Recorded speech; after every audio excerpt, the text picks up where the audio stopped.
procurer des produits de base.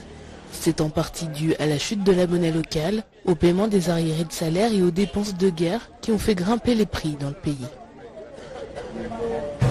C'est souvent des commerçants qui viennent auprès de nous pour solliciter des dollars. Ils ont toujours besoin de dollars, ils n'ont pas besoin de francs congolais, ils ont besoin de dollars.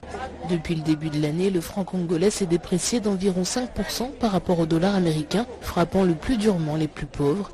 2000 francs congolais s'échangent habituellement contre 1 dollar, mais le taux de change est passé à plus de 2320 francs pour 1 dollar, selon les derniers chiffres de la Banque centrale. Cette augmentation des prix nous dérange parce que la vente n'est pas bonne. Les bénéfices que nous avons l'habitude de faire et qui nous aident à payer le loyer, les factures d'eau et d'électricité ne sont plus disponibles. Nous n'achetons qu'un seul sac pour le vendre au détail. Si l'on ajoute à cela l'inflation mondiale et une économie tributaire des importations et des dollars américains, de nombreux Congolais ressentent de fait les effets de la crise. Ici, le transport est vraiment difficile. Nous sommes venus prendre le bus qui dessert la route de pompage. On nous demande de payer 2000 francs congolais chacun. Alors que le gouvernement avait fait une communication en disant que le prix du transport a baissé, mais nous ne comprenons pas. Mais c'est le ministre de l'économie, il doit faire de son mieux.